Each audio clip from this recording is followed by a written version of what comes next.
tout ce que je vous raconte, c'est du vécu. Ce sont mes propres expériences avec le phénomène depuis toujours, quoi. Et donc, pour commencer, pour me situer, je suis bruxelloise. Mes parents sont flamands. Et mon papa était imprimeur typographe et ma maman faisait des ménages. Alors, nous vivions dans un appartement que nous louions au-dessus du cinéma Odéon, qui se trouvait jadis sur la chaussée d'Anvers et qui n'existe plus parce que ça a été remplacé par d'autres maisons, entre autres le foyer Laguenois qui a racheté beaucoup de maisons, donc après les anciennes, ils ont rebâti. Et c'est aussi dans cet appartement qui était situé au 2e étage que j'ai eu ma première expérience de voyance et que plus tard, sur la chaussée d'Anvers, j'ai été témoin d'un phénomène surprenant que je vais vous raconter par la suite. Maintenant, vous imaginez, vous êtes au cinéma, vous regardez l'écran et vous êtes vraiment attiré par le film et essayez de vous mettre donc dans ma situation, comment moi j'ai vécu la scène, quoi. Donc, je me suis mariée une première fois et comme la plupart d'entre nous, je suppose, on divorce, ça arrive. Et j'ai eu un fils qui s'appelle Yvan, ici présent.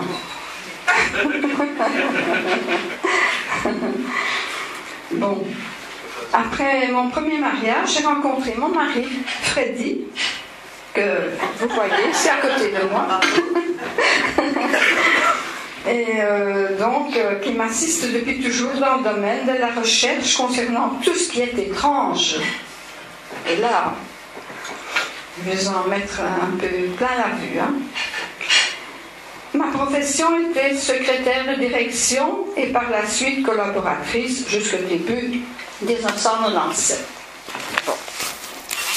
Alors, par conséquent, ne vous attendez pas aujourd'hui à une révélation extraordinaire au scoop du siècle, expliquant ce que sont ces objets volants qui, de temps à autre, font une apparition dans notre environnement, car malgré bon nombre de méprises, et il y en a eu, parmi tous les témoignages depuis 1947 à nos jours, des milliers, voire des millions de personnes ont effectivement vu, parfois à de très courtes distances, la manifestation bien réelle de ces engins inconnus. Et c'est donc mon vécu que je vais maintenant vous raconter. Donc ça commence à la chaussée d'Anvers. Je vois donc une énorme boule incandescente traverser la chaussée d'Anvers à Bruxelles. En 1952, fin septembre ou début octobre, donc j'hésite sur la date exacte, mais enfin c'est en 52. J'avais 11 ans et demi. Je me promenais sur la chaussée en direction du boulevard Baudouin, dans l'espoir de recevoir 1 ou 2 escargots de la charrette de Julie, la voisine, qui habitait l'appartement en étage en dessous de chez nous, et dont la charrette était stationnée au coin de la porte d'Anvers. Il était entre 19h et 19h30 le soir. Il faisait déjà nuit. Le début de la chaussée était un endroit très animé, avec ses nombreux commerces, et était fort éclairé. Le ciel était serein et il faisait un peu frisquet, ce qui était normal pour la saison. Chemin faisant, soudain, je tournai la tête brusquement, sans aucune raison. Je me suis dit, mais qu'est-ce qui a fait tourner ma tête? C'est pas moi. Je n'ai rien entendu, je n'ai rien senti. Pourquoi est-ce que ma tête a tourné? C'est la chose qui était derrière moi qui me l'a fait tourner. Et donc, je tombais nez à nez avec un phénomène extraordinaire, hallucinant. Alors, voilà, une immense boule de feu traversa le ciel à une vitesse vertigineuse. Je fis un quart de tour sur le côté et vis alors cette boule qui était de couleur jaune orangé, avec à l'arrière comme la propulsion par un réacteur qui rejetterait des flammes et qui était suivi par une très large queue lumineuse. Elle était tellement large, elle prenait vraiment tout le contour de la boule. Elle était ainsi, quoi, la boule. Vraiment, comment est-ce que je pourrais faire donc, moi, je voyais la boule ainsi. Hein. C'était énorme. Hein, c'est pas n'importe quoi. Ah oui, d'accord. Donc, elle était énorme, cette boule. Je ne l'ai jamais vue, vraiment. Ça m'est resté gravé dans ma tête jusqu'à ma mort. Hein. Ça, c'est sûr. Alors, le ciel était serein. Et il faisait un peu frisquet, j'ai dit ça. Donc, une immense boule de feu traversa le ciel à une vitesse vertigineuse. Je fis un quart de tour sur le côté et vis alors cette boule qui était d'une couleur jaune orangé. Il n'y avait pas de saleté dans cette boule, tout était lumineux, il n'y avait pas de déchets de fer qu'on rencontre en général avec les bolides. Donc, elle était très, très claire, très, très belle. Alors, il y avait aussi, je voyais aussi des myriades de petites étoiles qui étaient dans et en dehors de la traînée sur fond de ciel bleu nuit. Je vous montre. Vous voyez, comme un feu d'artifice, en quelque sorte. Ces myriades d'étoiles étaient comme un feu de Bengale sur un gâteau d'anniversaire.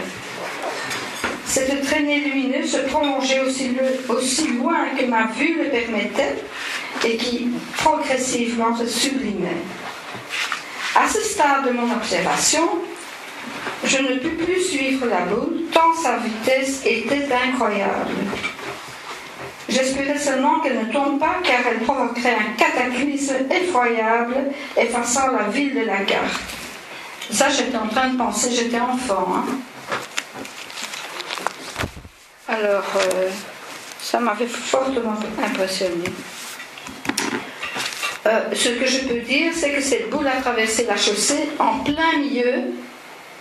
Elle provenait en droite ligne, apparemment, du square Jules de Troost, et très vraisemblablement de plus loin encore, pour continuer sa trajectoire parfaitement horizontale.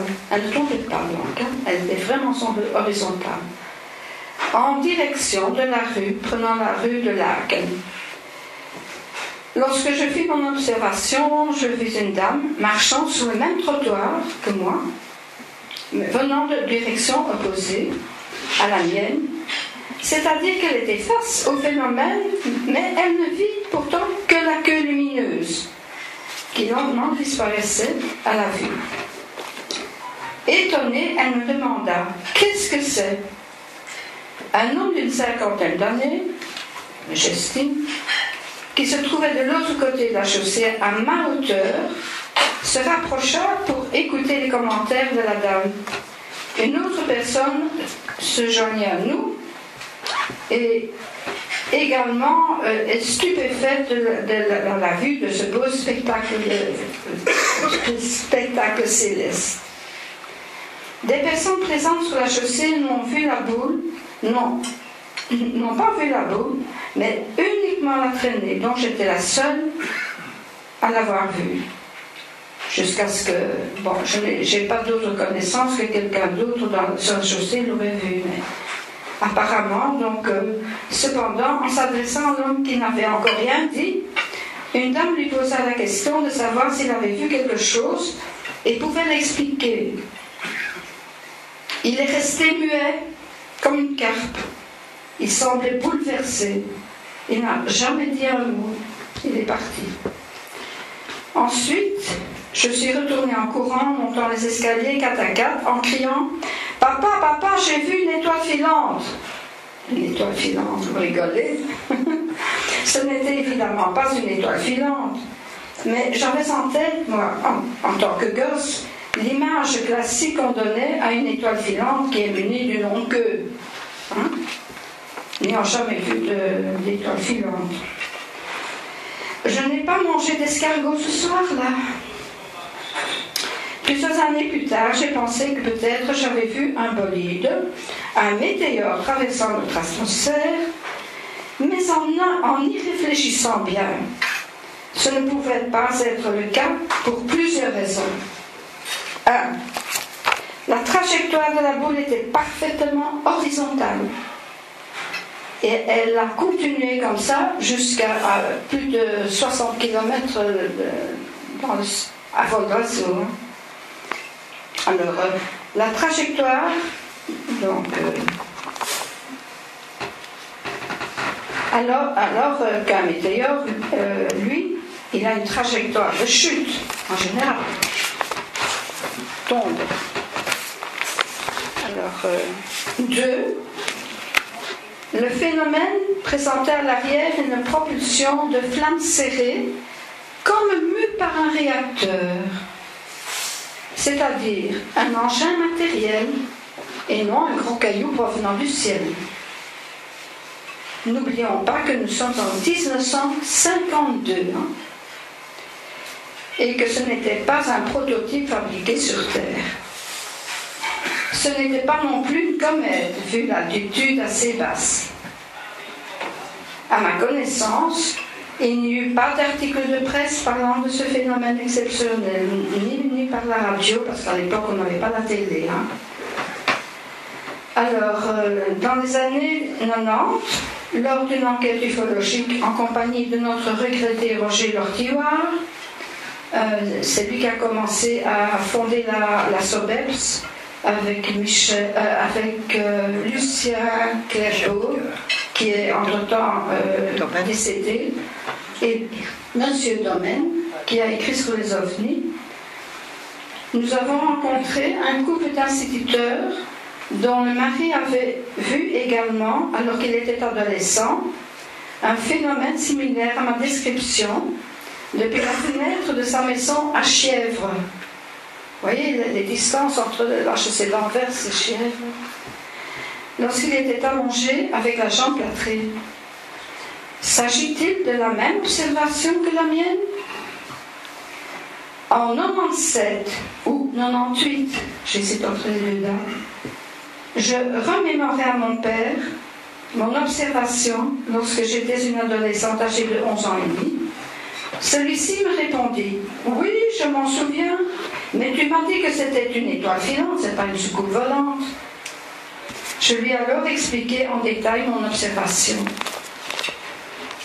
Entre-temps, il y a eu une observation en URSS.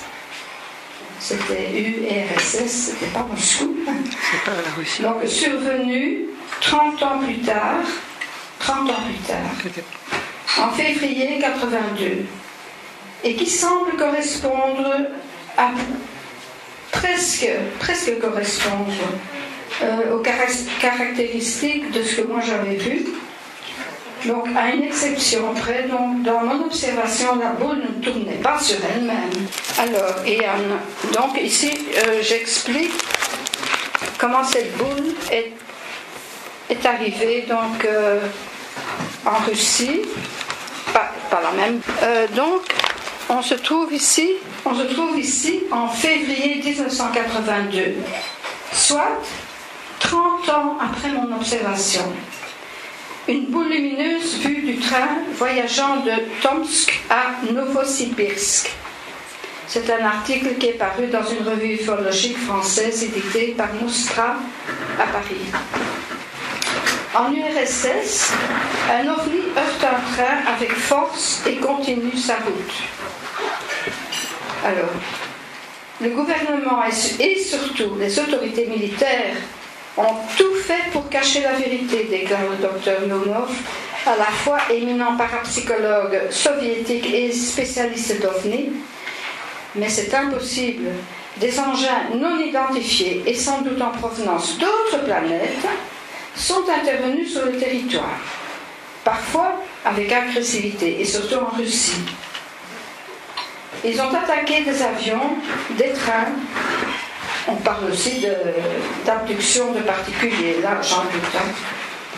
En mai et en juin 1982, une véritable panique s'est emparée de certaines régions tant les manifestations devenaient fréquentes et dangereuses.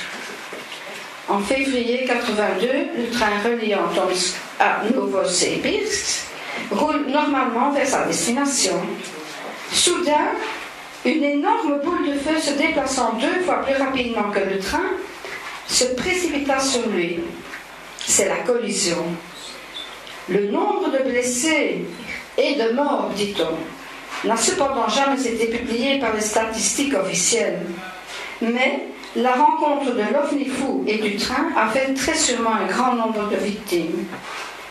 Alors, celui qui raconte, c'est le chef de train qui, heureusement, a survécu à la catastrophe. Et il raconte donc aux fameux ufologues Ziegel et Naumov, et qui sont très connus dans leur pays. Donc il raconte, le phénomène mystérieux est arrivé juste en face de nous. Il était beaucoup plus rapide que le train. Il ressemblait... Voilà. Il ressemblait à une énorme boule de feu et traînait derrière lui une immense queue lumineuse, comme une comète. L'objet tournait sur lui-même. Là, vous voyez. Il avait au moins 2 fois la taille de la locomotive. Énorme. Il a heurté le train avec force. Nous avons déraillé. L'OVNI, quant à lui, ne semblait avoir subi aucun dommage. Il a obliqué et continué sa route de manière erratique. D'après Naumov, un autre train aurait été ainsi télescopé par un OVNI brillant et comme fou. Mais le savant n'a pu, en dépit de tous ses efforts, obtenir des renseignements de la part des autorités sur ces accidents. En revanche, il a pu recueillir des foules de témoignages auprès d'automobilistes et conducteurs de camions sur le passage de cet engin aussi mystérieux que meurtrier. Des conducteurs de tracteurs travaillant dans la région ont avoué l'avoir eux aussi rencontré. Croyant a priori à une manifestation atmosphérique insolite, ils ont simplement stoppé leur machine et attendu que la boule de feu fasse son chemin avec l'espoir qu'elle ne les heurterait pas. Voilà, ça c'est l'histoire de la boule. Bon, ici, le deuxième cas en fait, ça c'est lors de la naissance de mon fils. Il ne sait pas, il ne connaît pas l'histoire. En fait, mon fils est né le 11 juillet 1968. Donc à l'époque, j'habitais la chaussée de Grimbergen à Strombeek-Bever. Mon fils, qui est né donc le 11 juillet, 3 semaines plus tard, on fêtait son baptême.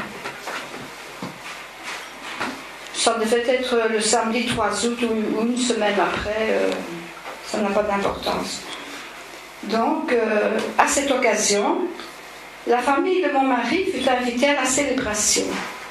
Pour l'occasion, la famille venant de province avait loué un car. L'autocariste ne trouvant pas de place libre pour se parquer près de notre domicile,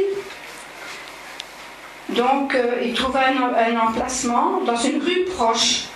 Et par hasard, juste en face de ce qui serait 13 ans plus tard mon nouveau domicile. Pourquoi je dis ça? Parce que là aussi j'ai vu quelque chose à partir de cet appartement-là. Et d'où je serai donc témoin d'apparition d'OVNI. Bizarre. Paul Galland, qui est le parrain de mon mari, qui était, parce qu'il est décédé maintenant, étant propriétaire à l'époque d'un appartement étrimo à Bruxelles, près de la basilique ici, arriva avec son épouse en voiture, lui. Donc lorsqu'il arriva chez nous, il m'interpella ainsi que les autres invités, tout excités, en pointant le doigt au ciel, en disant « Massuske peut témoigner ». Massuske, c'était sa femme, c'était Suzanne. Je ne compris pas le restant des mots, car nous devions tous quitter l'appartement pour nous rendre à l'église pour la cérémonie. Église qui était située à environ à peine 150 mètres de notre domicile.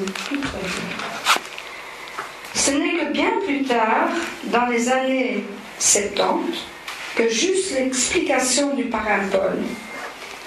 Après lui avoir raconté mes observations de Bretagne, et depuis derrière mon domicile à Strombeek-Bever, et qu'il avait d'ailleurs remémoré vers la fin de sa vie à sa dernière compagne, son épouse Suzanne étant décédée des suites d'un cancer depuis quelques années.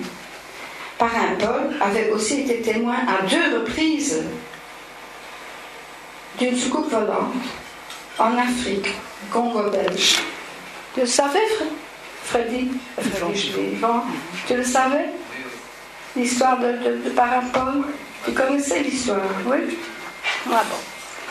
Alors, la première fois, il raconte donc, dans la savane, il était accompagné de quelques personnes et ils virent au loin une soucoupe volante qui atterrissait dans les hautes herbes. L'objet sortit 3 pieds pour se poser. Classique, ça. Ils virent alors, de loin, 3 petits êtres qui sortirent de l'appareil en le contournant et semblant chercher quelque chose. Ils se pliaient par terre. Ils remontèrent ensuite dans l'ovni et s'envolèrent, tout simplement. Alors, la seconde fois, ce même couple vit depuis leur terrasse de leur maison qui longeait le fleuve Congo, une soucoupe volante qui stationna devant eux à la cime des arbres et qui a ensuite disparu. La 3e observation de Parrain Paul eut lieu pratiquement en face de chez nous, à Strombeek, à mi-distance entre l'église et notre domicile, par où nous devions donc aller faire baptiser mon fils. Le parrain de mon mari vint se parquer en face de chez nous, sur la chaussée, et en sortant de son véhicule, il vit un ovni stationnaire juste à la perpendiculaire de sa voiture. Tel fut son témoignage. Donc juste en face de chez nous, moi je n'ai rien vu. Mais en sortant, il était peut-être disparu entre-temps, non, c'est rien.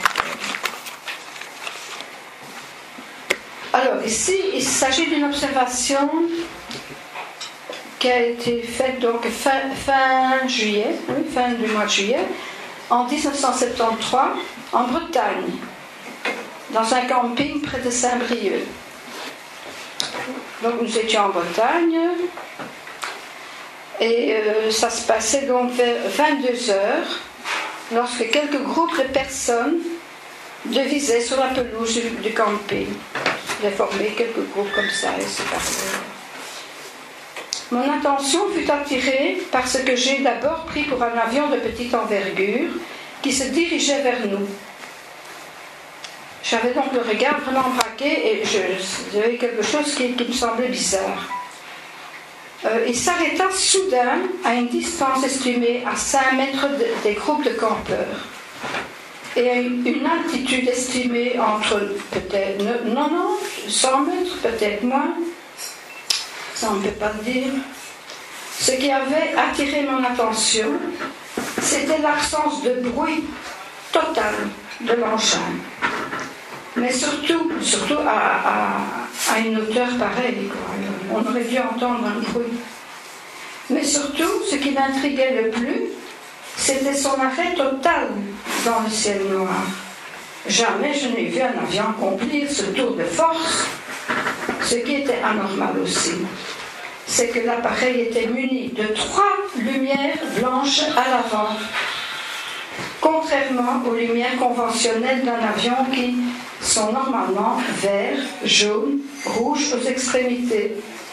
Et mon ami Rudy peut en témoigner, qui est aussi, entre autres, qui a comme hobby aussi l'aviation.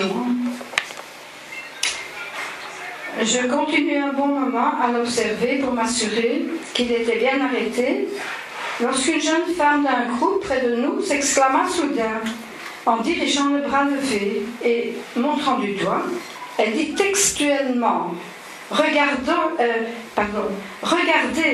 cet avion ne bouge pas ». Cette phrase-là, je l'ai retenue.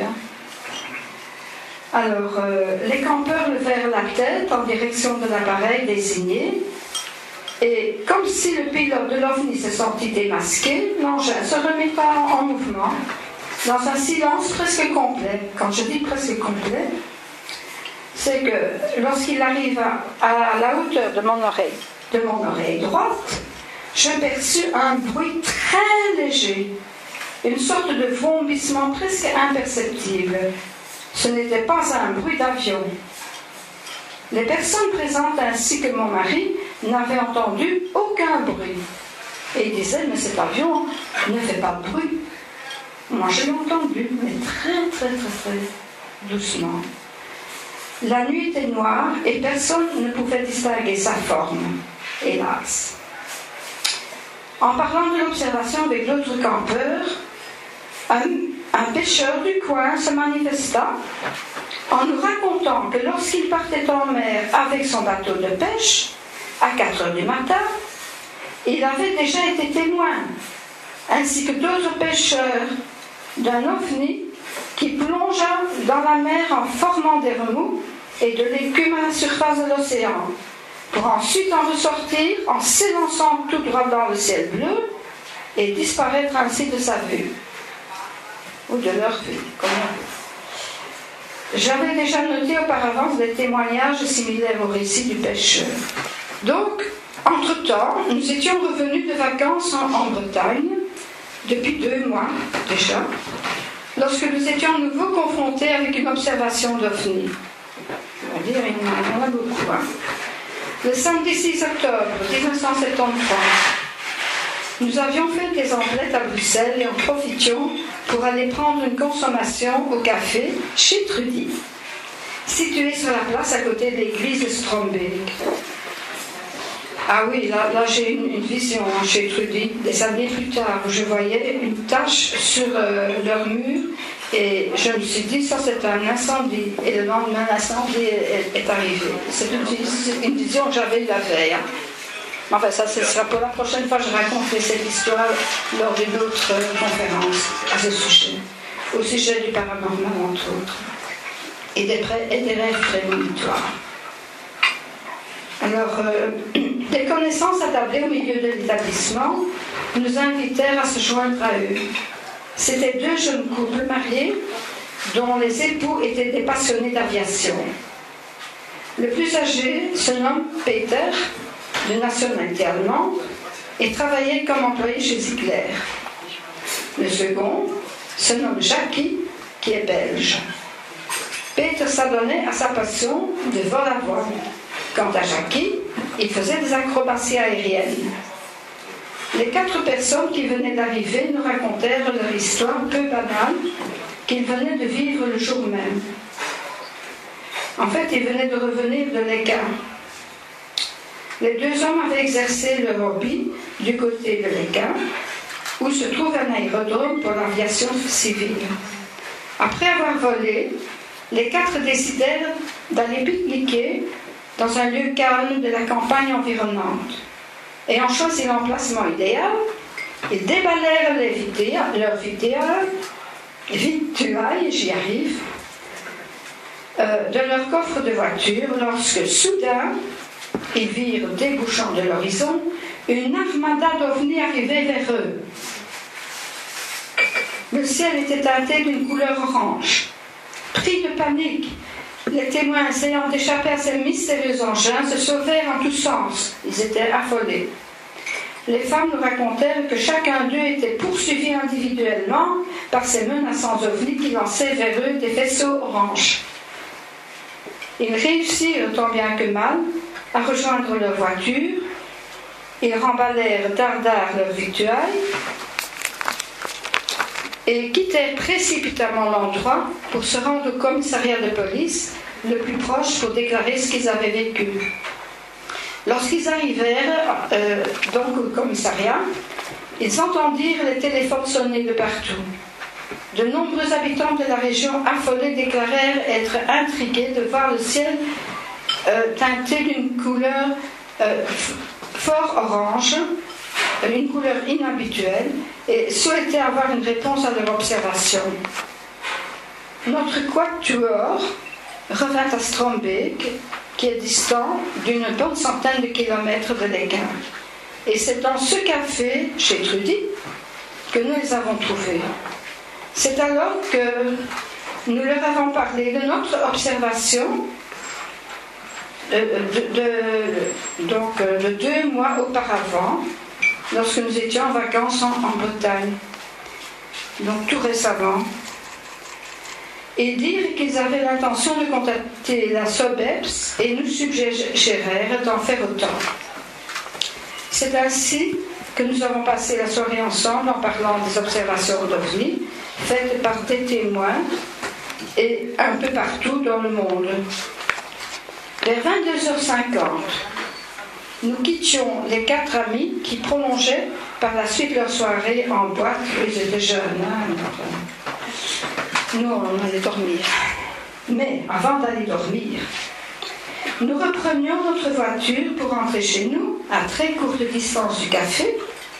Tandis que mon mari roulait, je regardais le ciel dans l'espoir de voir quelque chose. Ah oui.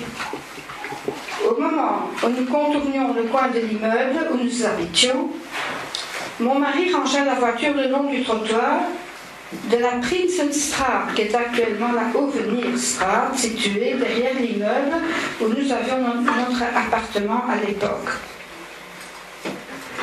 Avant de tourner le coin, et c'est là aussi que le parrain s'est manifesté pour dire qu'il avait vu un ovni en face de chez nous. C'était la même adresse.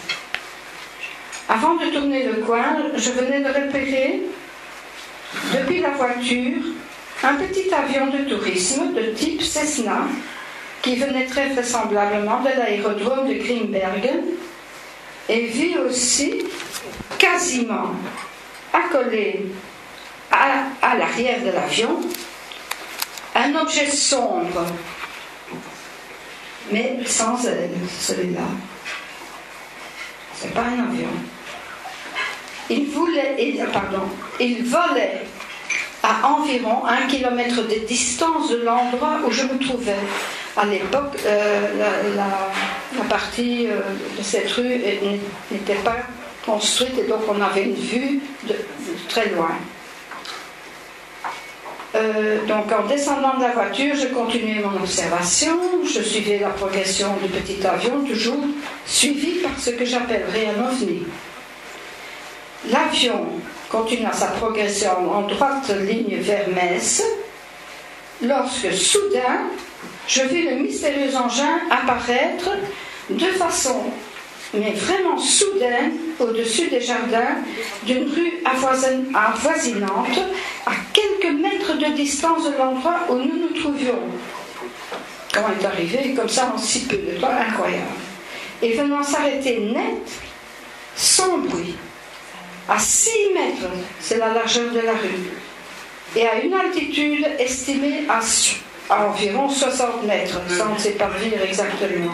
À cette époque, la vue était dégagée et nous pouvions voir loin. Mon mari ébahi, stupéfait, me dit, si je raconte ça aux collègues de la SAPCA, parce qu'il travaillait à la SAPCA, la version militaire, ils ne me croiront jamais. Moi qui ne croyais pas aux ovnis, maintenant je suis obligée d'y croire, car je suis moi-même témoin. Ce qui nous avait fortement étonnés, c'était l'arrêt de l'ovni suspendu dans l'air, et silencieux. C'était vraiment un événement atypique, défiant les lois physiques connues. C'est toi, cher.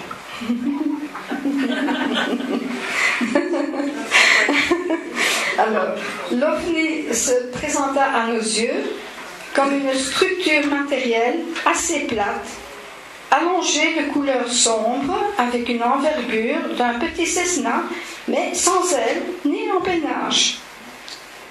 À l'avant, au centre, il portait une grande lumière blanche, arrondie, Et de part et d'autre aux extrémités, il y avait des petites lumières rouges similaires au feu arrière d'une voiture, au catadioptre. Pour la petite histoire, lorsque j'en parlais 50 ans plus tard à un ami, pilote de Cessna, Rudy, il m'assura qu'aucun avion ne possède deux feux rouges aux extrémités des ailes. Tu te souviens? Ce sont toujours des couleurs vertes et rouges, ce que nous savions également. Hein. Ce n'était donc pas un avion, mais bien un engin non conventionnel. Après la remarque de mon mari, je lui fis observer que l'OVNI devait nécessairement passer au-dessus de nous, et là, nous verrions enfin sa forme. Ah. Et comme si l'OVNI avait capté nos pensées, enfin du moins celui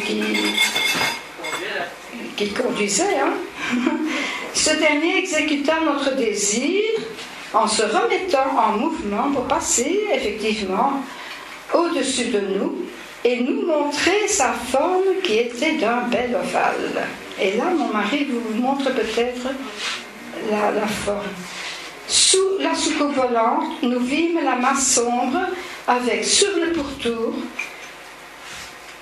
il portait des lumières rouges disposées à égale distance et s'allumant alternativement dans le sens anti-horlogique à un rythme régulier. À l'avant de l'engin, on distinguait une plus grosse lumière blanche qui est restée fixe et arrondie. Lorsque la soucoupe passa au-dessus de notre tête, je dirigeai mon oreille gauche, cette fois-ci, vers elle pour écouter. J'entendis effectivement un très léger vrombissement, à peine audible, puisque mon mari n'avait rien perçu, lui.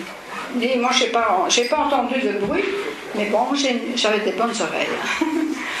Alors, la soucoupe volante, continuant sa progression, prit très vite de l'altitude à hauteur de l'angle de ma rue, passant au-dessus de la chaussée et disparaissant au loin comme un petit point rouge intense.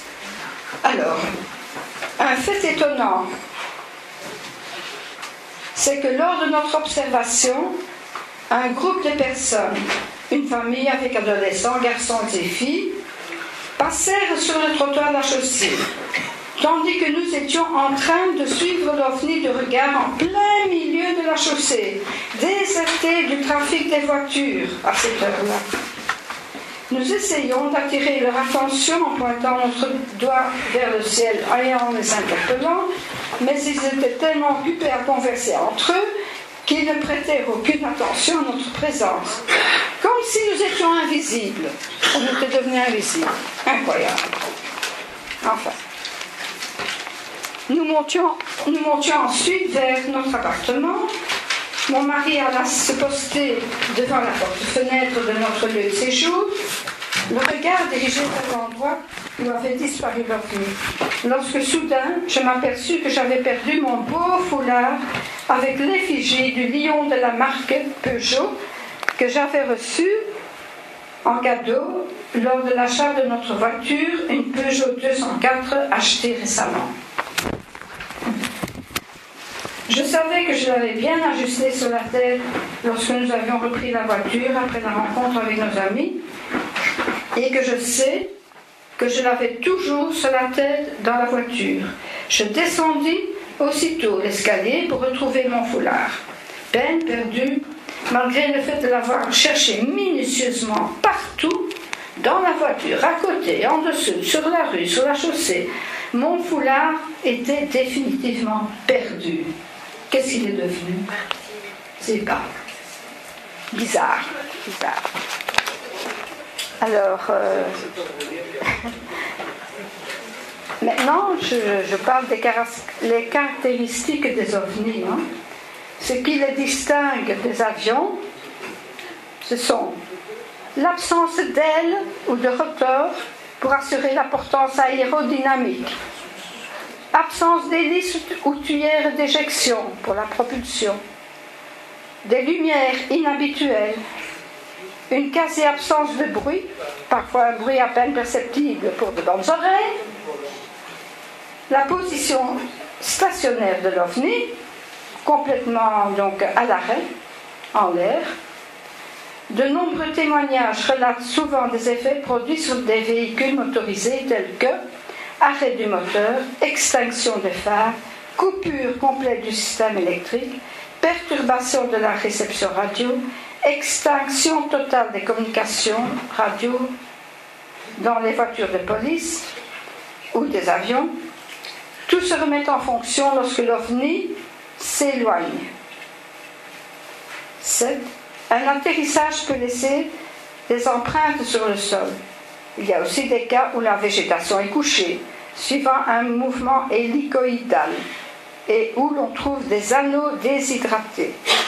Parfois, un dépôt de poudre jaune ocre est observé ressemblant à du soufre. Oui, monsieur voudrait intervenir. Il y a un monsieur qui voudrait poser une question. Ce n'est pas une question, mais parmi les caractéristiques de ces ovnis-là, quand vous disiez tout à l'heure que c'était stationnaire, donc ce qui défie aussi la loi du plaisanteur, ça défie la loi du plaisanteur, tout en étant stationnaire, donc ce n'est pas tombé. Parmi les caractéristiques que vous avez évoquées, Oui. je pense qu'il y a encore un élément qui peut évoquer, c'est le fait que c'est ovni en étant stationnaire.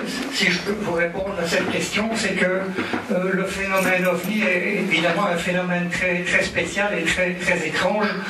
Vous m'avez parlé de la suspension ou l'arrêt total et dans le plus grand silence d'une masse, si vous voulez, mais c'est une technologie que nous ne connaissons pas. Une technologie que l'humain ne connaît pas encore ou ignore. Ils sont toujours un peu plus forts que nos avions. Une explication. Voilà. Donc elle n'est pas de moi, elle est du physicien quantique, effectivement, qui dit qu'il y a peut-être une autre explication, entre autres à l'impression que nos moteurs s'arrêtent ou que effectivement l'OVNI suspend son vol. En fait, c'est que les contacts qu'on aurait avec les OVNIs sont en fait un moment où notre espace-temps se dilate complètement et que votre moteur qui fait X tours par minute, si une seconde devient, pour notre conscience, devient une demi-heure, en fait, donc, vous n'entendez plus votre moteur parce qu'il n'a fait qu'un millième de tour. Donc ça, c'est une explication. Et donc, on passerait dans leur espace-temps à eux, et donc, l'impression qu'ils sont suspendus, non, c'est parce que il se passe à notre conscience, on a l'impression des milliers de secondes, mais en fait, il se passe que quelques millièmes de secondes. Et donc ça, c'est une des explications du physicien quantique chercheur au CNRS. Donc c'est quand même une petite tête qui suppose ça, mais c'est une explication intéressante. Oui. Merci. En tout cas, toutes les explications sont toujours les bienvenues, parce que nous autres, nous ignorons absolument ce que c'est. Encore une question? Oui. En référence un peu à ce que vient de dire notre ami, moi j'ai envie de dire que par rapport à tout ça, et vu la fréquence de tout ce que tu as vu et de tout ce qui s'est passé, moi j'ai envie de te dire que tu as été enlevé et que c'est récurrent chez toi. Et te connaissant bien, j'ai envie de te confirmer la chose. Il y a des choses chez toi dans ton ADN qui sont très particulières et très recherchées. Tu as aussi une façon très particulière de transmettre l'énergie. Et moi, je l'ai jamais qui est aussi très recherchée par les aliens. Et moi, je crois que tout ça t'est arrivé quelquefois, assez souvent. Et donc, c'est pour ça que quand tu les vois, quand tu as des disparitions d'objets ou des choses comme ça te semble suspendu dans le temps. Si tu fais un peu attention à tout ce que les gens qui ont vécu ce que tu as vécu racontent, tous vont te raconter la même chose.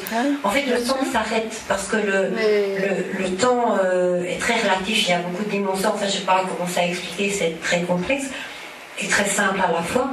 Mais donc, pour toi, le temps s'est arrêté. Tu as vu, tu as vu l'instant, mais après, tu as été dans une autre dimension et tu es revenu avec certaines choses qui avaient bougé, changé, mais c'est tellement rapide, c'est tellement subtil que la plupart des humains n'ont pas conscience de ce qu'ils viennent de vivre. Et tu as une particularité aussi. Tu le vis en journée, la conscience. En général, ça se passe souvent la nuit. C'est souvent la nuit que les enlèvements ont lieu. Mais j'ai eu des voyances diurnes aussi. Oui. Hein. Et tu as tout ce qui attire dans ton ADN. Parce que les aliens adorent faire des mélanges de races pour avoir ce que nous on a, la faculté de voyager dans l'espace, dans le temps, dans d'autres dimensions, enfin tous nos corps, non pas, ils vont jusqu'au 11e dimension, nous on va au-delà. Donc ils font en général des mélanges de races, et donc ils ont pris ton ADN. De ça je suis certaine. Et tout ce que tu racontes me le confirme. Je savais déjà beaucoup de toi, mais là je suis certaine. Bon. Eh bien là, je vais vous remercier Annick. Merci Annick. Je profite de l'occasion pour présenter Annick, qui est écrivaine, c'est Annick Coupé, qui a déjà écrit un bouquin assez passionnant, La gardienne de la 9e porte, si mes souvenirs sont bons. C'est bien ça, Annick? Voilà. Et bon, c'est très chouette, un chouette bouquin à lire. C'est un livre initiatique. C'est un livre initiatique. Mais j'aimerais ajouter seulement, j'ai écouté la conférence, les vrombissements que tu entends. Oui. Tu dis qu'il ne les entend pas. En fait, j'ai déjà ressenti ça quand j'étais sur une dimension parallèle. Tu entends, c'est pas qu'il n'entend pas, mais tu étais à ce moment-là sur un autre plan. Voilà. C'est, comme je dis, malheureusement, tant qu'on n'ouvre pas sa conscience, on est sourd et aveugle. C'est très important, ouvrir sa conscience. Comment ouvrir sa conscience ou l'éveil, c'est simple, c'est déjà en nous. Hein. Oui. On l'a depuis la naissance. Absolument. Voilà, je te laisse terminer parce que. Oui, parce que là c'est très important encore ce que je vais raconter. Alors, il y a encore Maurice qui a une petite question à poser, je pense.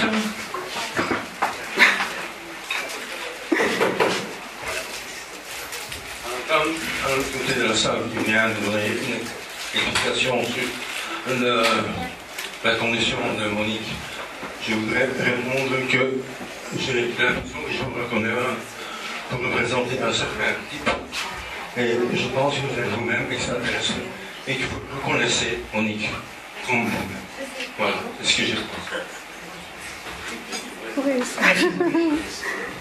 Bon, je vais continuer ici parce que c'est encore un élément qui est très intéressant. En fait, c'est une observation qui a été faite depuis... attendez. J'étais donc en visite chez mes parents avec mon fils, qui avait 5 ans. Et c'était une maison bel étage qu'ils occupaient, dans la Varande de l'Âne, à Koningslo, à Villevort, donc, dans un quartier résidentiel calme, où les maisons avaient devant leur façade une petite pelouse. Tu te rappelles encore de cette maison? Elle était tout petit à l'époque. Hein. 8 ans. Il avait 5 ans à l'époque. Oui. Ça, c'est la prunelle de mes yeux. Mon fils a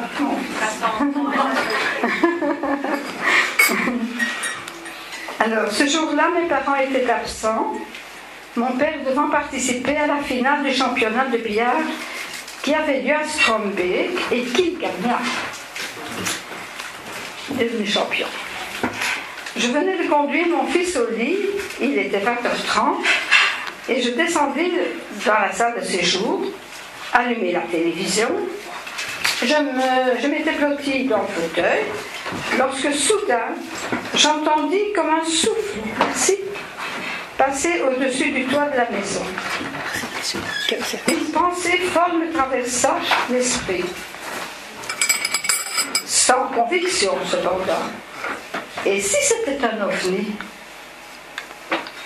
Je ne fis aucun mouvement durant quelques instants. N'y résistant plus, je me levai et alla ouvrir les tentures de la fenêtre pour regarder au dehors.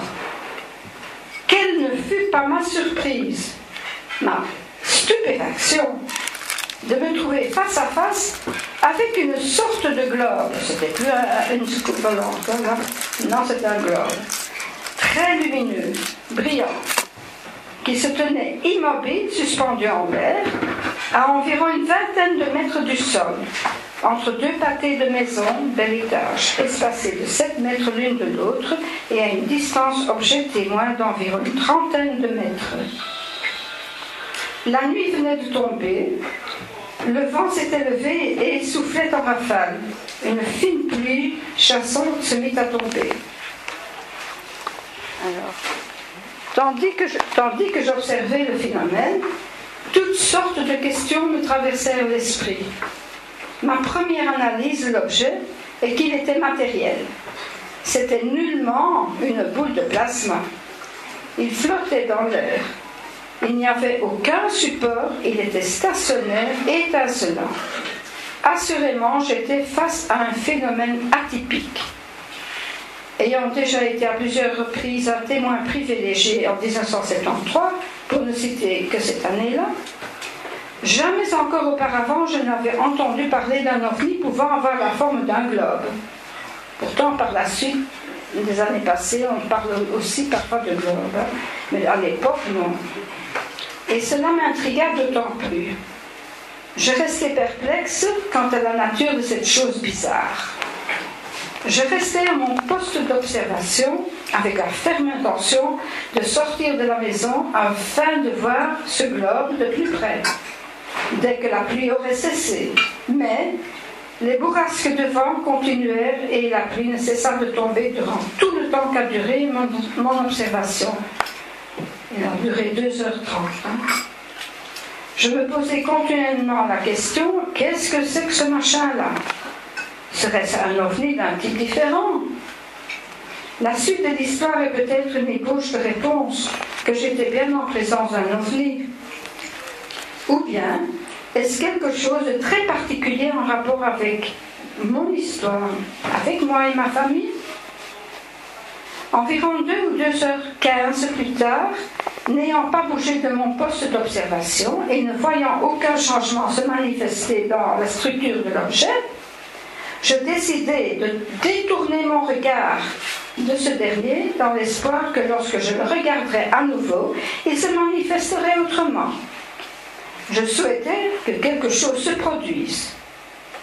Le dos tourné au phénomène, je fis donc 3 pas en direction du fauteuil tout proche et revins aussitôt vers la fenêtre.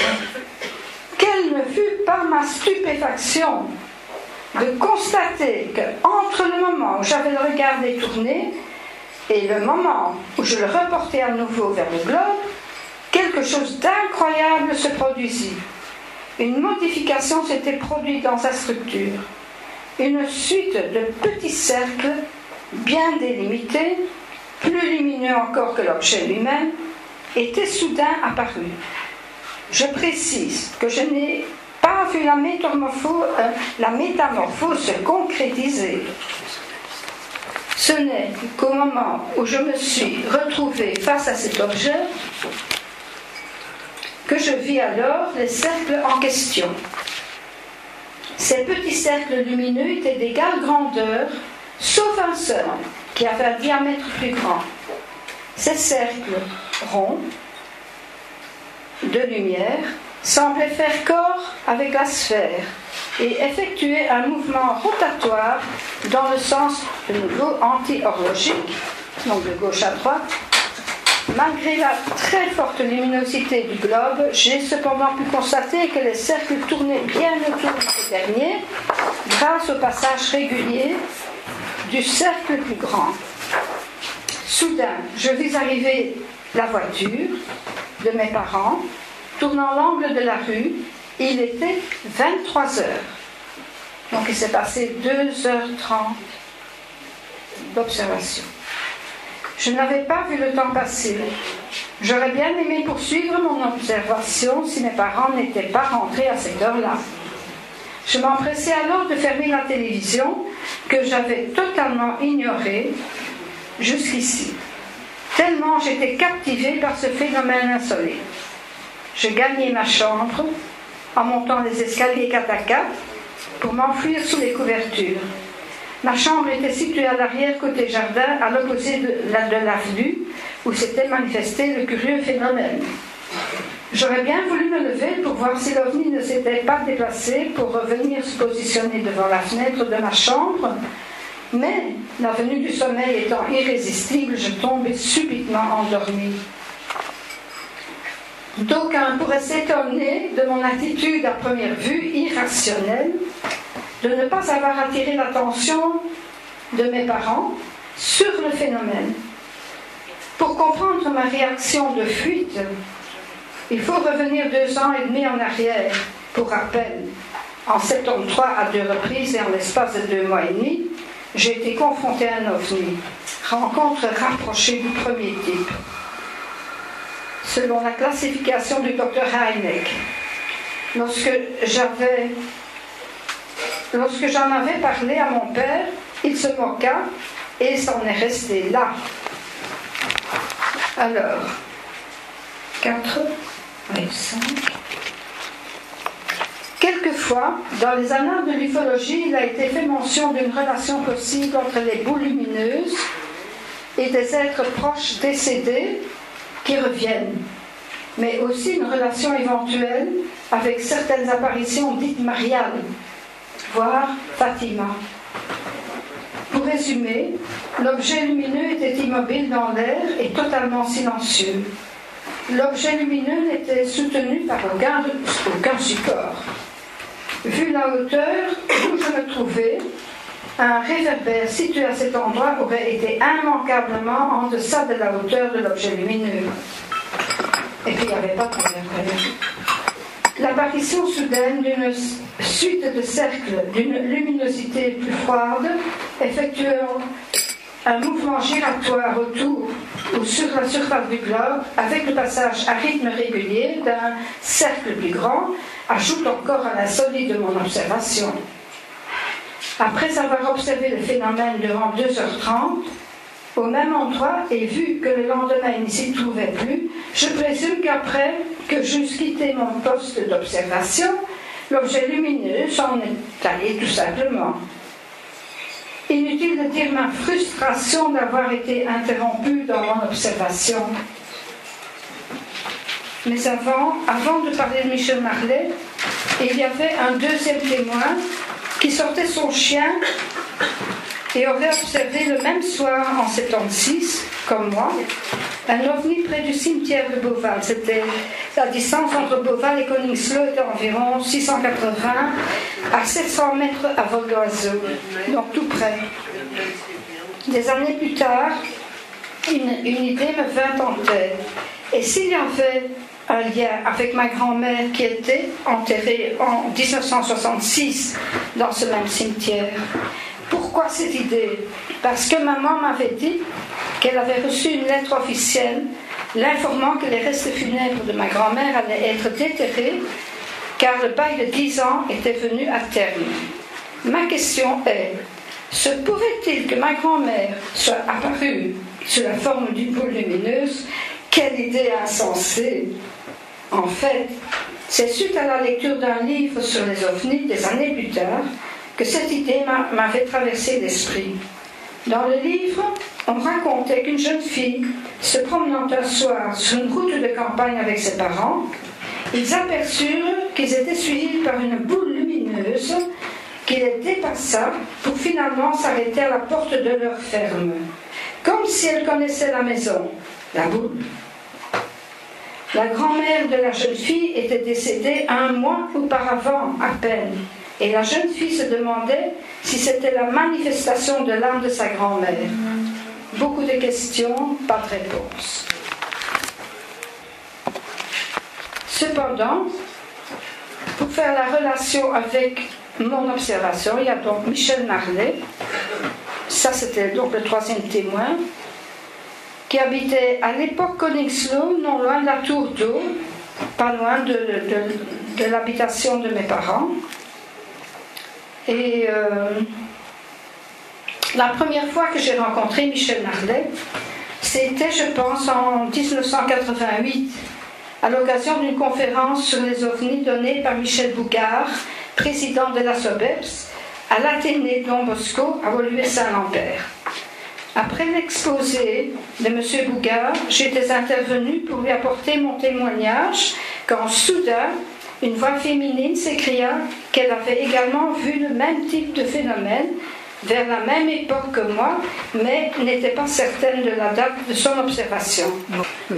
Elle ajouta que c'était son ex-mari qui, depuis son appartement situé au boulevard Lambermont, avait le premier vu une boule lumineuse, un ovni, au loin, et qui se dirigeait en direction de l'habitation de son ex-épouse et lui demanda de sortir pour l'observer, ce que fit de chef Michel.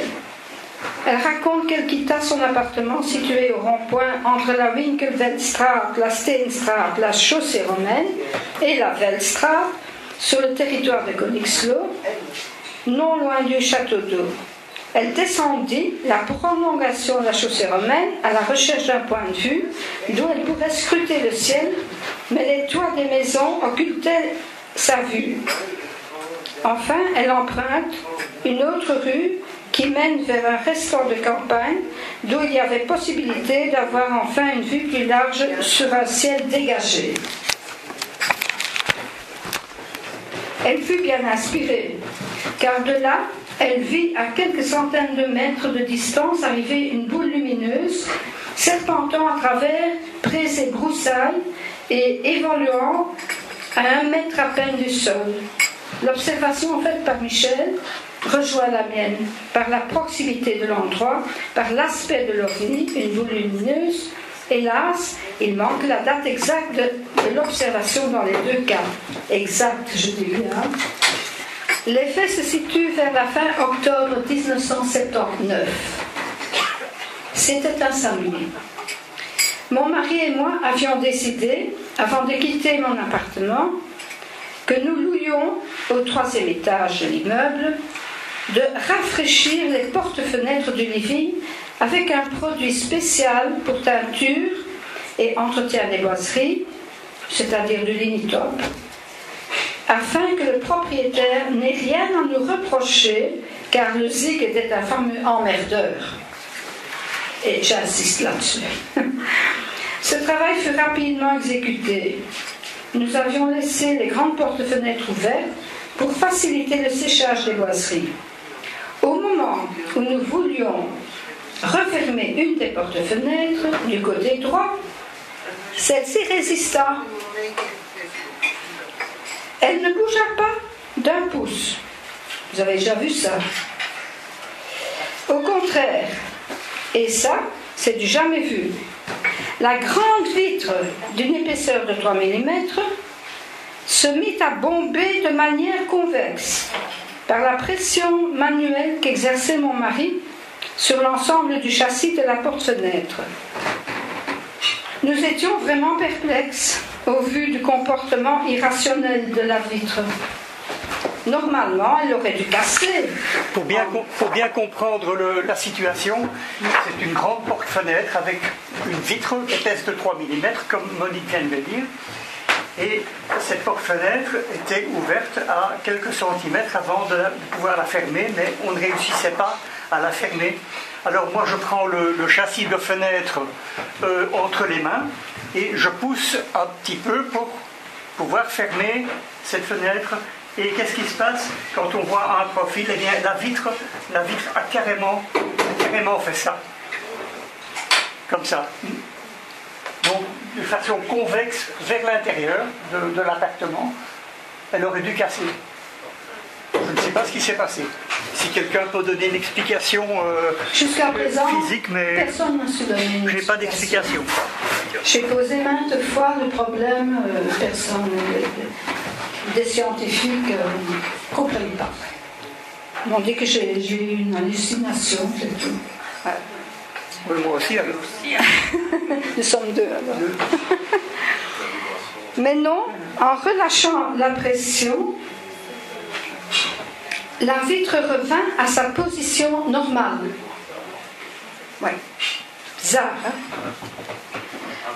Après ce phénomène non conventionnel, encore une fois, et avoir consciencieusement vérifié si rien ne venait empêcher la fermeture, mon mari essaya encore à plusieurs reprises de faire bouger la porte-fenêtre pour la fermer. Il y a une intervention pour le Maurice. Oui. Oui, je ne connais pas non plus la technologie des ovnis. Ce que je peux dire, c'est que dans la présence d'un ovni, toute matière peut changer de forme et de condition. De cette façon-là, j'ai pu constater qu'à un certain moment, dans ma jeunesse, j'ai vu tout le monde autour de moi transparent. Les murs étaient transparents, tout est transparent. Et c'est dû à la présence d'un ovni. Voilà. Alors, comment ça se fait? Ça, je ne sais pas. Mais ça, c'était réellement. Voilà. Ça. Merci, Maurice. Merci.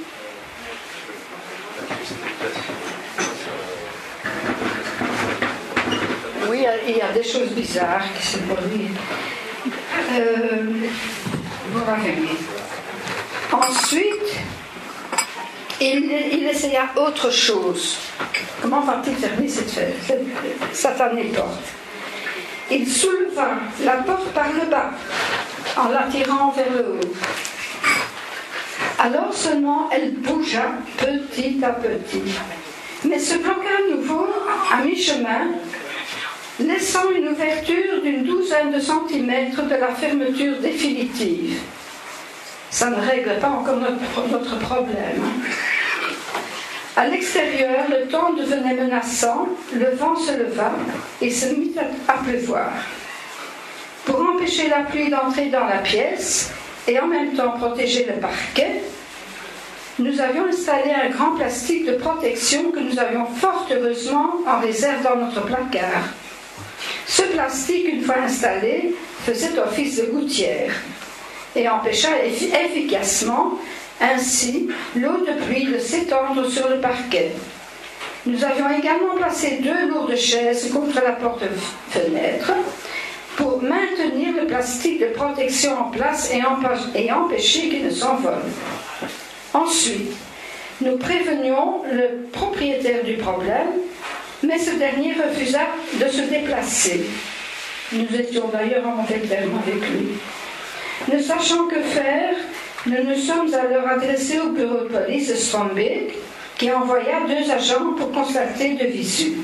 Ces derniers nous informèrent que le problème n'était pas de leur ressort et ils quittèrent l'appartement.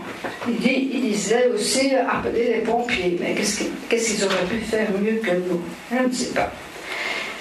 Donc nous étions donc seuls face au problème et face aux éléments déchaînés. Entre-temps, il était environ 10 heures. La pluie continuait à chasser, nourrie de rafales de vent, venant d'ouest et arrosant copieusement la façade de notre immeuble. Vers 17h25, la pluie se calma enfin. Mon mari tenta à nouveau de faire bouger cette maudite porte-fenêtre en la soulevant encore par le bas, vers le haut. Celle-ci bougea enfin et mon mari réussit finalement à la fermer. Ouf! La porte. La porte, hein. Oui. Mais j'ai presque fini.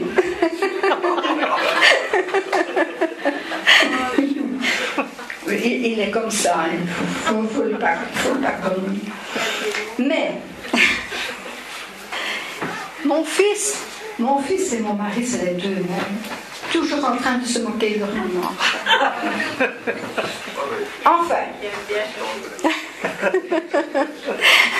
Enfin, nous pouvions un peu respirer et prendre notre repas.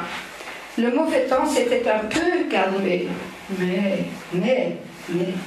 Après notre repas, nous nous installions devant la télévision, lorsque soudain, à 11h25 du soir, donc, la porte-fenêtre du côté gauche, l'autre côté, s'ouvrit avec une force inouïe, à la suite d'un coup de vent violent, arrachant et cassant d'un coup une pièce métallique qui était placée au sommet de la porte et qui était destinée à recevoir la tige de fermeture. Sans attendre, mon mari alla chercher dans son outillage une longue vis capable de refixer la pièce arrachée par le vent. Monté sur une échelle, il commença à poser la pièce, tandis que moi, je tenais fermement la porte-fenêtre qui était sans cesse poussée par le vent tempétueux. Pendant que mon mari s'affairait à la réparation, j'entendis comme un souffle passant au-dessus du toit plat, qui me fit penser à un engin passant par-dessus le toit et me rappela le souffle que j'avais entendu lors de ma confrontation avec l'OVNI vu à Koningslo depuis le domicile de mes parents, 2 ans et demi plus tôt. Bizarre. Sur ces entrefaites, j'entrouvris à peine la porte-fenêtre centrale, qui a une vitre, donc c'est une porte simple avec une vitre dedans forcément, et lever la tête au ciel. Aussitôt, les éclairages de la voie publique s'éteignirent soudainement. Le vent poussait les nuages qui s'amoncelaient progressivement. Juste le temps de voir, par l'entrebâillement de la fenêtre au loin, à très haute altitude, sur une partie du ciel dégagé, une structure bien découpée sur fond noir du ciel. Cette structure allongée en position horizontale pouvait être comparée par sa forme à un tube au néon, mais qui comporterait donc des fenêtres rectangulaires illuminées de l'intérieur de couleur jaune. Soudain, l'OVNI lança des faisceaux multicolores, changeant, en s'allumant et s'éteignant de manière aléatoire. Ces faisceaux sortaient des fenêtres. Les couleurs étaient vertes, bleues, rouges, jaunes, etc. Bref, toutes les couleurs de l'arc-en-ciel. C'était un beau spectacle. Vu la distance et l'altitude, ce devait sûrement être un ovni de grande envergure, ce qu'on pourrait appeler un vaisseau mère. Ensuite, les nuages s'amoncelaient et poussés par le vent, cachèrent d'un court moment la structure. Une éclaircie réapparut à l'endroit du ciel où se trouvait l'OVNI, mais ce dernier avait disparu. Les nuages continuaient à s'amonceler de plus en plus, couvrant définitivement tout le ciel. Il n'était pas loin de minuit, lorsque l'éclairage public s'alluma à nouveau. Après, en réalité, après la fuite de l'OVNI. La porte-fenêtre était réparée provisoirement et enfin nous pouvions aller dormir. En fait, suite à cette histoire, en relation avec cette histoire, nous étions un jour invités à la RTBF dans leur studio de Liège à l'occasion d'un débat télévisé sur les OVNI pour l'émission Les Grands Témoins du 4 mars 2002, présentée par Didier Bourdon et où étaient présents quelques membres de la SOBEPS, entre autres, et quelques scientifiques, mais également un invité d'honneur bien connu, Jean-Claude Bourret, écrivain et journaliste français, auteur de plusieurs ouvrages sur le phénomène OVNI, bien connu surtout en France. Alors, une fois le débat terminé, nous fûmes particulièrement bien reçus avec des amuse-bouches, un repas chaud et des boissons, c'était très bon. Ce fut vraiment une ambiance très sympathique. Nous eûmes bien entendu le temps de nous entretenir avec Jean-Claude Bourret, très à l'écoute. Je lui racontai intégralement tous les phénomènes étranges qui s'étaient produits ce jour-là dans notre appartement du 3e étage. Le phénomène de la vitre bombée, l'ouverture brutale d'une autre porte-fenêtre par un coup de vent violent, l'extinction des lumières sur la voie publique, suivie de l'observation d'un OVNI aperçu au loin et finalement l'éclairage public qui se remet en fonction. C'est surtout l'histoire de la vitre bombée de la porte-fenêtre qui fit sursauter et intéresser au plus haut point Jean-Claude Bourret. Il fut donc incroyablement passionné par mon récit, stupéfait Il fit un bond d'1 mètre, je le vois encore, hein, et me demanda de lui répéter cette histoire. Il dit, redis ça encore. Il n'en croyait pas ses oreilles. Parce que je lui avais dit, oui, mais je vais vous raconter toujours des observations en France, et parler de la France et tout ça, mais il ne croyait pas qu'en Belgique, il ne se passe rien, et c'est parfois même encore plus excitant. Et puis voilà, je lui ai raconté ça, et il n'en revenait pas. Il a fait un bond incroyable. Alors, ah oui. Qu'est-ce qu'il y avait? Ah oui, nous avons également ici encore observé une boule dans le ciel de Strombeek dans les années 90. Il faisait beau temps ce jour-là, il y avait du soleil et le ciel était d'un bleu limpide. Nous nous promenions non loin de notre domicile lorsque nous apercevions, soudain très haut dans le ciel d'azur, une boule blanche d'aspect métallique, évoluant à vitesse constante et ayant une trajectoire rectiligne. Un avion de ligne arriva ensuite en suivant la même direction que la boule. L'avion, qui volait un peu plus rapidement que la boule, la dépassa et continua sa route. J'ignore à quelle altitude se trouvait la boule, mais en tout cas c'était haut. Quant à l'avion, qui volait assez haut lui aussi, il devait être à environ 10 000 mètres peut-être d'altitude, possible, 10 000 à 12 000 mètres.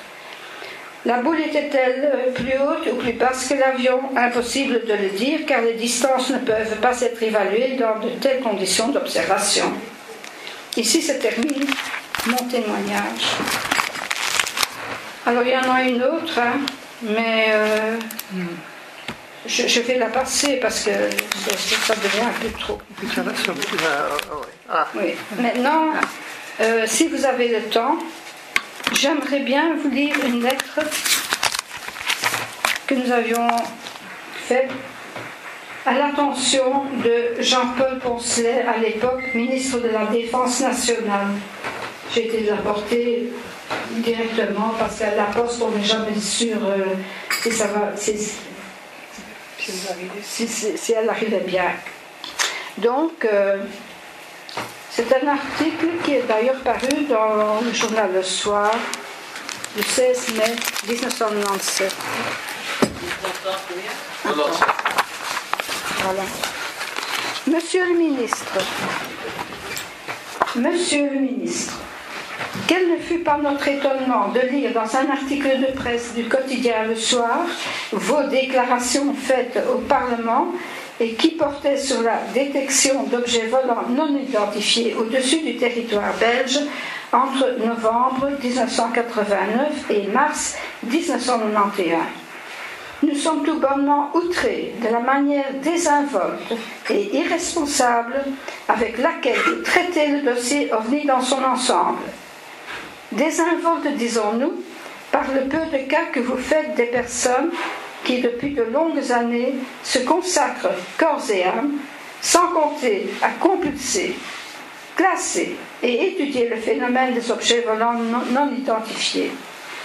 On les appelle communément les ufologues, lesquels, faisant fi de toutes les moqueries, de toute pression et intimidation à leur encontre, continuent néanmoins à inlassablement leurs recherches.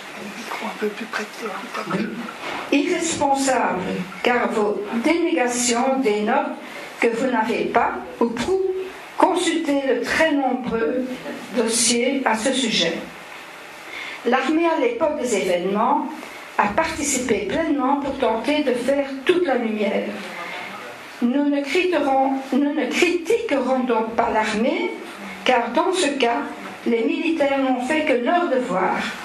Pour cela, nous rendons un hommage particulier aux autorités de l'époque et principalement à la force aérienne, qui a joué un rôle prépondérant dans la recherche ufologique. Toutefois, ce que nous ne pouvons accepter, c'est que vous minimisiez l'importance de ces intrusions dans notre espace aérien, en tentant de noyer le poisson, en expliquant en bon, entre guillemets, ingénieur civil, que ce que les returns des radars du CRC de Glon, du TCC RP de Zemmerzag, de Eurocontrol et du Rapcon de Bouvechard ont en fait détecté sont tout simplement des inversions de température.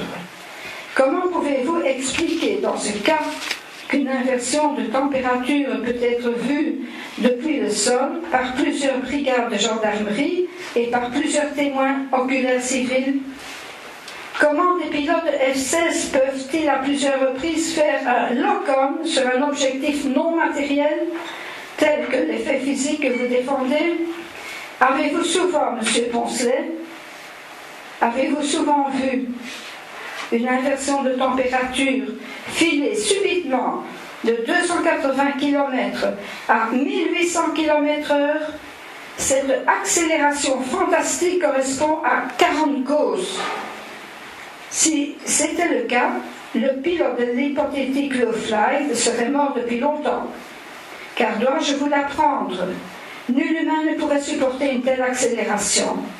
La limite humainement supportable est de 8 gauss pour un pilote d'avion de chasse, bien entraîné et en bonne condition physique.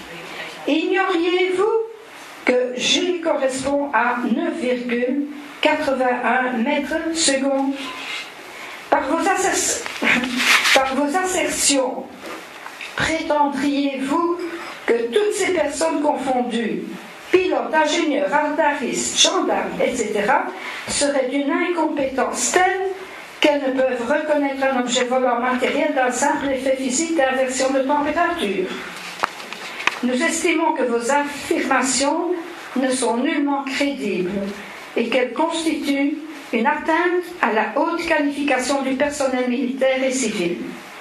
Ne perdons pas de vue les déclarations du colonel de Brouwer lors de sa conférence de presse qui n'a pas été avare en détail, à savoir que ce qui a été détecté par les radars au sol et par les radars des pilotes de F-16 était totalement indépendant des vents et des courants aériens. Il est exclu que ce soit un météore ou un fragment de fusée pénétrant en zigzag dans l'atmosphère terrestre. En outre, les conditions météo excluent tout phénomène électromagnétique. En ce qui concerne l'avion F-117A, il faut savoir que cet appareil n'est pas conçu pour une pénétration à basse altitude. Sa vitesse minimale est de 278 km/h alors que l'OVNI évoluait à 40 km/h. De plus, un téléx de l'US Air Force atteste que jamais un avion F-117A n'a stationné en Belgique ni survolé son territoire à cette époque. Et pour conclure, il dit aussi qu'il n'existe actuellement aucune machine de fabrication humaine, avion ou missile, qui soit capable de telles performances. Gardons en mémoire ce que le capitaine Yves Meilbergs, l'un des 2 pilotes de F-16 à l'époque, a retenu comme impression. 2 points. Lors de l'intervention, je n'ai jamais rien vu de mes yeux, ni rien ressenti, mais je garde néanmoins une grande perplexité devant une telle expérience qui fut pour moi tout simplement unique. N'oublions pas non plus les travaux réalisés par le professeur Auguste Messen sur les écho-radars de la fameuse nuit du 30 au 31 mars 1990. Pouvons-nous vous suggérer de vous donner la peine de consulter les archives dans lesquelles vous trouverez un fax dont a parlé le colonel de Brouwer. Ce fax, qui provient du porte-parole de l'ambassade des États-Unis, stipule qu'aucun avion secret et qu'aucun vol d'essai n'avait eu lieu à cette époque dans l'espace aérien belge. De plus, Monsieur Guy Cohn, ministre de la Défense à l'époque, avait envoyé en janvier 1990 au secrétariat de la SODEPS une lettre qui mentionnait que ceux qui avaient survolé le territoire belge était d'une technologie inconnue sur Terre. Ne trouvez-vous pas, monsieur le ministre, que cela fait quand même un bon nombre d'illuminés, et pas des moindres?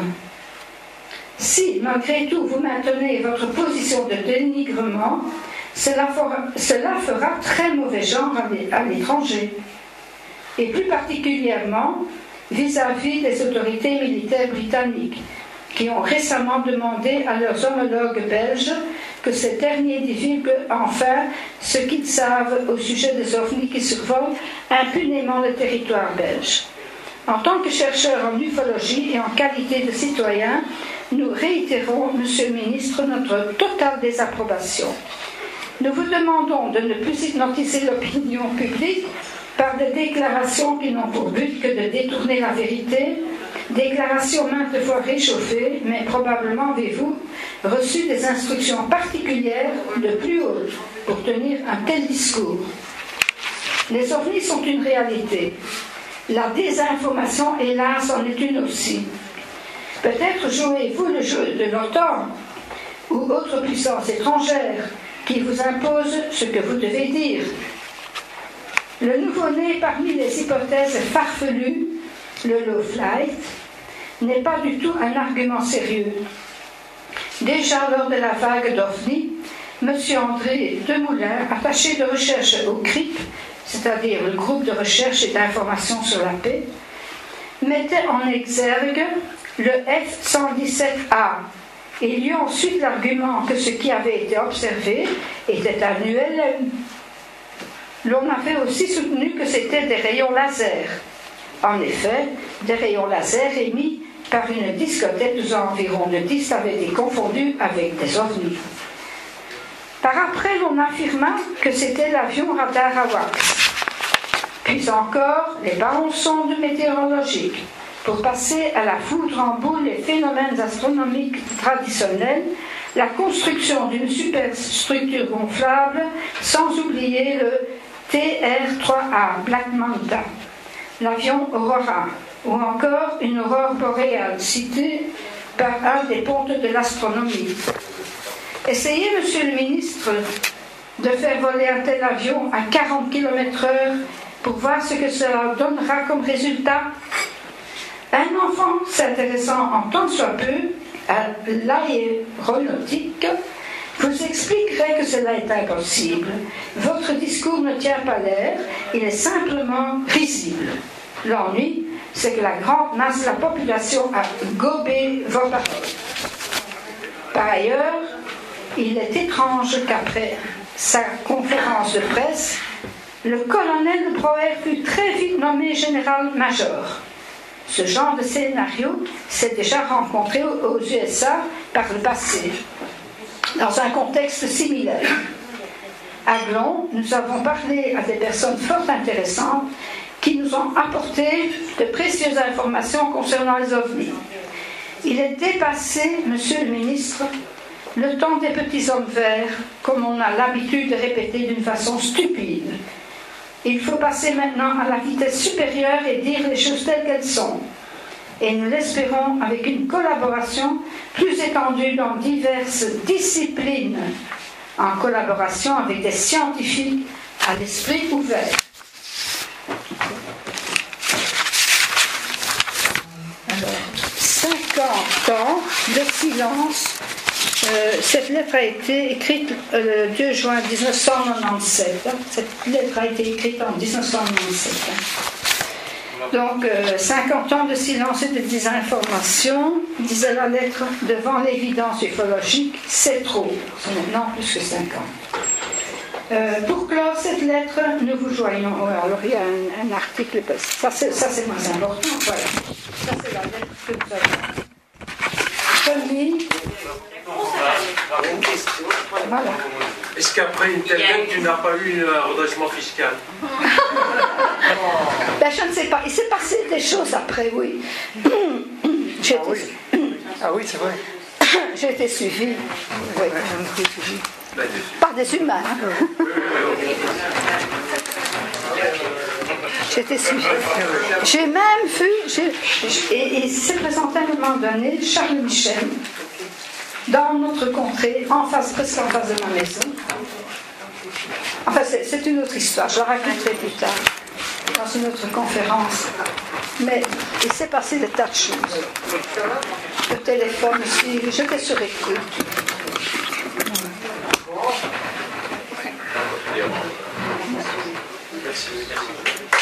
Merci. C'est très gentil à vous d'avoir eu la patience de m'écouter, parce que c'est vrai que C'est intéressant. oui, c'est très long, mais il fallait que je détaille pour que vous puissiez vivre un petit peu les événements.